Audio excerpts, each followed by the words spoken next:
Il y a un travail qui s'est fait donc avec le PADES à l'association régionale HLM pour faire un guide à l'attention des bailleurs pour développer des jardins familiaux. Dans le guide, le PADES demandait justement aux bailleurs un peu d'avoir leur ressenti, enfin savoir si le guide leur correspondait ou pas pour mettre en place donc ces jardins. Et ce qu'il en ressortait, c'était quelque chose d'un peu trop théorique, pas assez appliqué. C'était pas un manuel aussi simple que ça, et donc il y avait des éléments qui étaient pas clairs pour nous. Donc là-dessus, c'est vrai que sur Ancagnane, on s'est dit, tiens, ça va compléter un peu justement ce travail-là, avec un cas concret, où on va pouvoir justement voir un peu comment on peut mettre en place un jardin. Au début, j'y croyais pas du tout. Maintenant, je commence à y croire. Enfin, c'est même pas que je commence, j'y crois. Je sais que ça peut se faire. Par contre, très mauvaise com qui fait qu'on se retrouve à 3 ou 4. Ça, c'est sûr. C'est-à-dire que beaucoup de personnes n'ont pas compris que ça allait être des parcelles individuelles. Donc, n'adhèrent pas. Parce que dans le collectif, ils croient que le jardin, c'est ça. Donc, à mon avis, il y a d'abord beaucoup de com à faire pour maintenant avertir les gens que ce qui est en train de se mettre en place sont une histoire de parcelles individuelles pour développer un vrai potager collectif. Vu de ma fenêtre, il y a certaines choses qu'on a, à mon avis, mal appréhendées. C'est par exemple la transition entre le projet de quartier d'art et le projet de jardin. Il y avait une légitimité à faire ce projet-là, et c'est comme ça aussi en même temps que la décision a été prise par la direction de Famille Provence de se lancer sur ce projet de jardin en Ancagnane. C'est qu'il y avait un engouement, en tout cas des locataires, pour faire un jardin. Et qu'on avait déjà une quinzaine de jardiniers qui étaient motivés pour se lancer dans ce projet-là.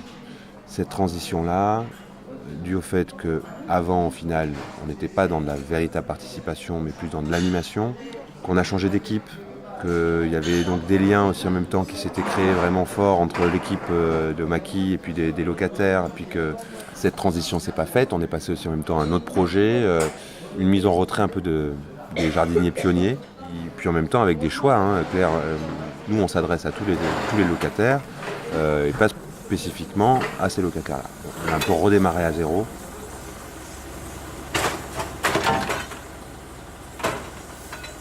Maintenant, moi, je pense que c'est la famille Provence stagiaire.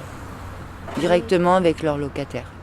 C'est-à-dire d'envoyer un papier en expliquant le projet, en expliquant ce qui va être fait, que les dernières concertations sont justement sur la mise en place de parcelles individuelles, que les travaux commencent telle date, qu'il va y avoir ceci, cela, qu'il y a un budget mis en dispo.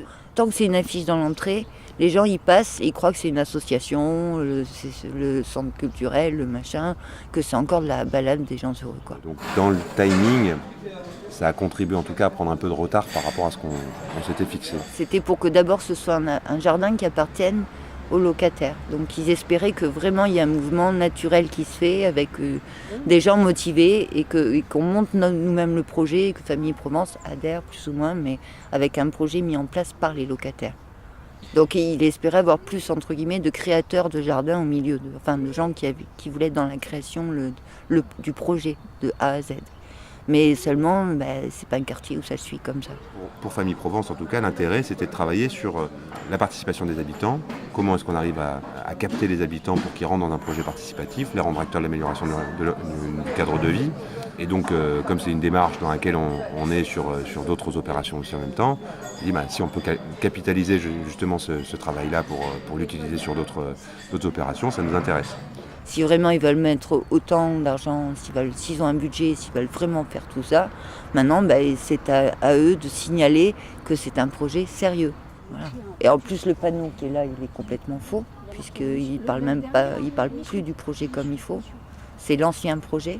Donc les gens qui passent, qui veulent s'informer, ils n'ont même pas la bonne information. Ils croient encore que c'est le centre culturel, que c'est... Communiquer avec un nouveau panneau sur des intentions... Oui, c'est clair que c'est important. À le faire, il faut le faire correctement. Il faut, à mon avis, qu'il y ait une démarche quand même pour faire comprendre où on va aux jardiniers pionniers qui étaient là, pour leur dire que oui, ils ont encore leur place. C'est pas débaptiser leur jardin. Il n'y a pas une question de rivalité entre le projet d'avant et ce projet-là. Non, c'est au contraire. Il faut qu'il y ait cette continuité-là. Vous avez votre place et venez faire les choses avec nous, quoi. Et donc, dès qu'on aura ce lien qui se sera recréé, sera déjà quand même beaucoup plus simple pour communiquer. Et ça sera encore plus simple quand on aura l'équipe au complet, qu'on n'avait pas jusqu'à la semaine dernière, avec l'animateur qui doit jouer un rôle quand même super important.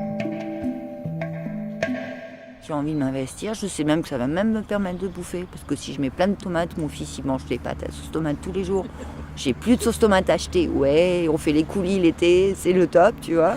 Voilà, vu que j'ai peu de revenus, ça serait génial, tu vois. Voilà, moi j'y crois, j'en ai envie, je l'ai imaginé, je l'ai vu beau, je l'ai vu... Voilà, je pense qu'il peut y avoir un vrai lieu de vie, qu'il peut y avoir des vraies belles animations, que ça peut faire bouger les gens, quoi, et créer un petit truc. J'y crois vraiment. C'est vrai que les gens, ils sont pas motivés parce que c'est vrai qu'ils voient pas comment ça va évoluer. S'ils attaquent les travaux, à partir de ce moment-là, je pense que les gens ils seront plus intéressés. Parce qu'ils vont voir vraiment que ça bouge et que ça va se créer. Tandis que pour le moment, il n'y a rien qui bouge. Donc, ils se disent c'est toujours comme avant, quoi. L'autre fois, on a mis une pancarte pour la soupe à tout. Mais c'est vrai que bon, les gens l'ont lu ou pas lu. Bon, il y a eu quand même un petit peu du monde à la soupe à tout. Il est encore temps en tout cas de rattraper le temps perdu pour qu'on se fixe en tout cas une réalisation visible en septembre ou octobre prochain. Sur la participation des habitants, cette étape-là, elle nous a plus appris beaucoup de choses. Bon, on ne savait pas trop comment on allait prendre les habitants, comment on allait les faire entrer dans le projet. Pour moi, c'est plus la phase diagnostique là. On est dans une phase diagnostique qui est un peu trop durée. L'opérationnel doit prendre largement le dessus sur la phase qui vient là. Ça dépend, il y a des jours c'était un peu constructif et il y a des jours on a l'impression qu'on a vraiment tourné en rond, quoi. Bon, maintenant ça commence à prendre forme. Maintenant ça commence à devenir intéressant parce que bon, déjà le plan il est un peu mieux établi, donc c'est déjà plus intéressant. Mais c'est vrai qu'il y a eu quelques réunions où, bon, c'est vrai qu'en plus le nombre où on était, on en revient toujours au même truc, quoi. Prendre des décisions, déjà quand on nous demande à nous comment on veut que le jardin y soit, on est trois. Si on doit avoir 30 parcelles, ça ne fait pas beaucoup sur la totalité, quoi. À donner son avis et à décider pour les autres en définitive. C'est vrai que là dans les concertations auxquelles j'ai assisté, j'ai plus eu l'impression qu'il y avait beaucoup de personnes ressources et qu'au final, au niveau de la décision, c'était pas forcément les habitants qui prenaient ces décisions-là. Parce qu'il n'y avait pas suffisamment de monde, parce qu'aussi en même temps, les problèmes de timing aussi, une réunion qui est courte, il faut qu'on avance. Il y a en tout cas, je pense, une appropriation forte des habitants au projet, des quelques habitants qui viennent, et ça je pense que c'est très bien.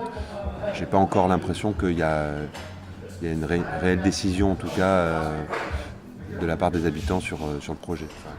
Enfin, moi je sais que ça m'a intéressé du début à la fin, dans le sens où j'arrivais à chaque fois avec des nouvelles idées, je témoignais. Et on me disait non, là c'est pas possible parce qu'il faut penser à ceci, il faut penser à cela. Donc j'ai appris énormément en fait. Sur l'irrigation, sur tout. En fait, devoir penser à plein de choses. Il fallait à chaque fois. J'ai rien appris dans ce qui est plantation et tout ça, ça c'est clair. Pour l'instant, j'en suis encore en case départ. Donc ça c'est pour la suite, mais dans le montage du projet, il y a tout un tas de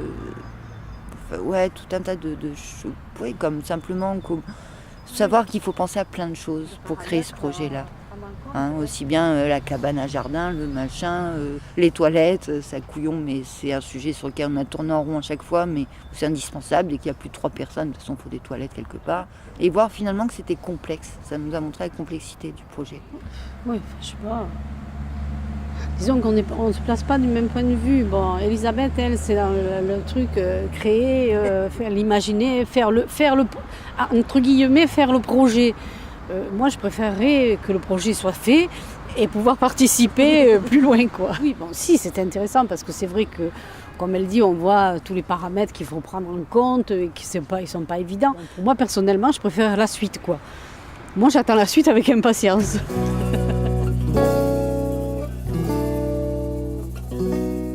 Je suis confiant sur le fait que on va dans une phase qui va être pas plus facile, mais en tout cas plus visible. Donc, avec aussi en même temps plus de personnes qui risquent de se reconnaître aussi en même temps dans le projet qui verra le jour. On apprend à travailler ensemble, c'est un temps plus long qui doit être consacré à mon avis à cette phase-là. Et que là, la mise en place de toute cette équipe opérationnelle, il aurait fallu commencer le projet 6 mois avant, quoi, pour mettre en place vraiment l'équipe.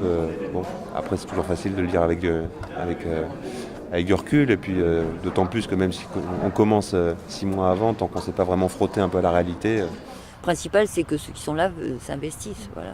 Même si on n'est pas nombreux, c'est ça qui compte. Hein. Et chacun avec nos compétences. Hein. Toi, tu es plus compétente en culture. Mais oui, mais bien sûr, mais en culture même, tu es plus compétente. Tu as plus de connaissances, tu as eu des jardins, tu as eu des choses. Et c'est là que ça fait. C'est ça qui fait le truc. Moi je ne suis pas compétente en ce moment au niveau jardin, niveau création, au niveau machin. Oui, j'ai des idées, des trucs, voilà. Et on s'est tous complétés. Il y a le jardinier qui est arrivé, qui voulait l'agro, le goutte à goutte.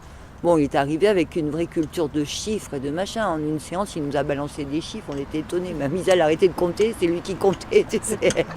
Voilà. Et on est tous arrivés avec des compétences différentes. Donc le peu qu'il y avait, je trouve que ça a été constructif.